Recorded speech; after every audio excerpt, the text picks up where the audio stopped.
It's backwards. How did that happen?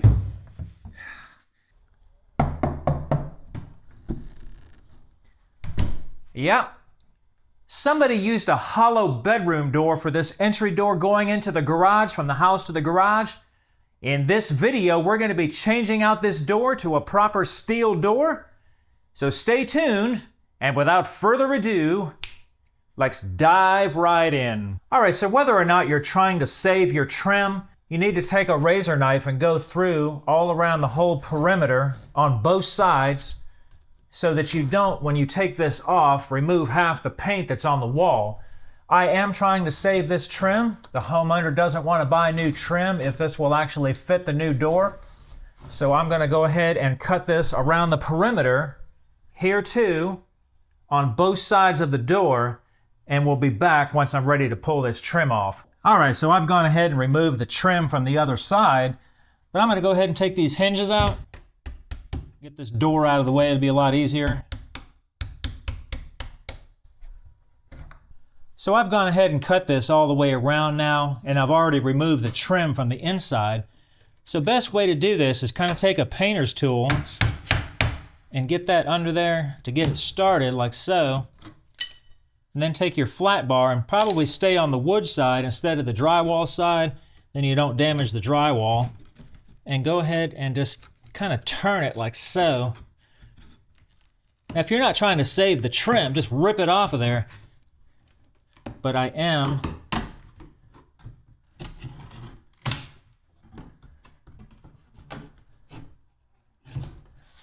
I think this is original trim because it's got these big nails that they would have used in the 80s. Now you've probably got a big biscuit joint right here. So what I usually will do, there we go, just like that. I'm going to go ahead and remove the rest of the trim just like that, and I'll be right back. So normally these doors are put in a little better than that right here.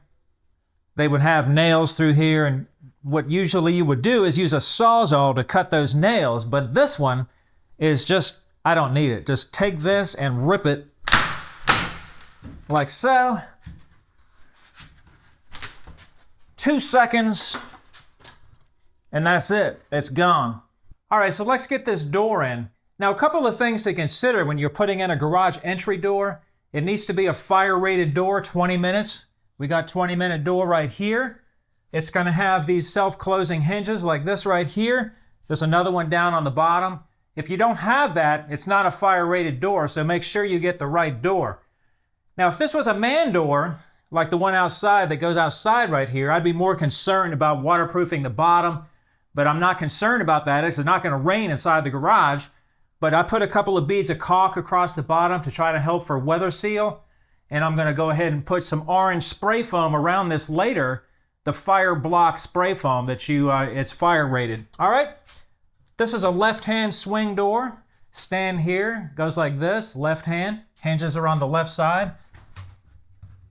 Also, another thing to consider is this frame was very crooked. So you might want to check all that before you go ahead and put the door in for the final put in.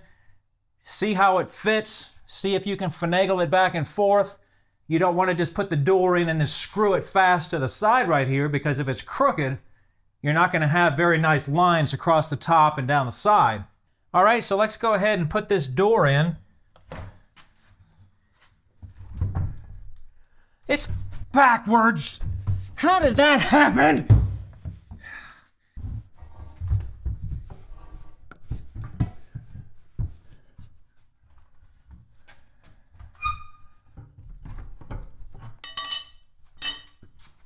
So I already know I had to cock the door to one side to get this line up here to look right.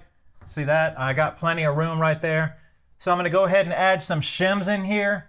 That way the door is where I want it. So what you want to do is make sure your door is even with the drywall on both sides all the way around. And when you put shims in, put the shims where you put the nails at, but put them in from both sides, one here and one here like this. That way it's even.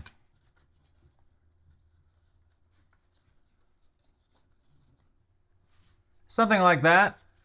Make sure that you don't put it in too tight where it's pushing this way and now your door's not going to close again. You might even want to check it and make sure. So we're good. And when you put the nails in, if you can kind of pull this back like this and put it in here, that way they're not so visible. Put it right in there like that.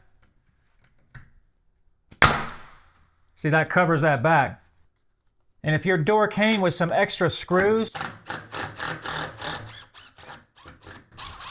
longer screws like that, go ahead and remove the factory short screws and put one screw in each hinge, depending on how many screws they gave you. Like that. Now when you're satisfied with your shims, if you have an oscillating tool, these things work great. Just cut them off all the way around. All right. Door's closing real nice. Got my lines all nice and even. Now I'm going to put this Great Stuff fire block spray foam in the crack right here to keep out the weather and the cold and the drafts and all that stuff. So very simple. You'll want to have some gloves and probably some safety glasses for this. And just spray it in there.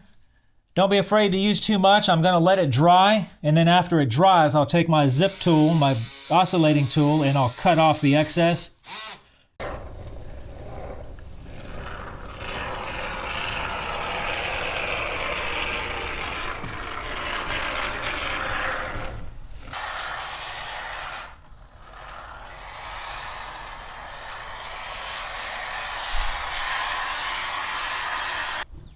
It's best not to try to wipe off stuff like this because you'll just make a big smear. Just let it dry and you can get it off with a cutting tool, with a knife or anything like that. So let's go ahead and put the trim on. Now when I put on trim, I usually leave the top unnailed. That way I can do this, and the top, I can adjust it to the top. You also, if possible, want to try to keep this distance right here, this reveal, fairly consistent all the way around if possible.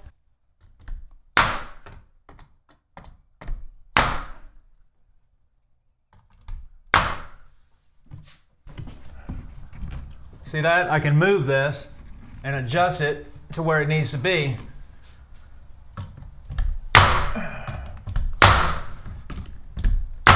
Now if you have a smaller brad gun, this one is an 18 gauge, you'll want to get some little nails in here and fire them right into the door like so.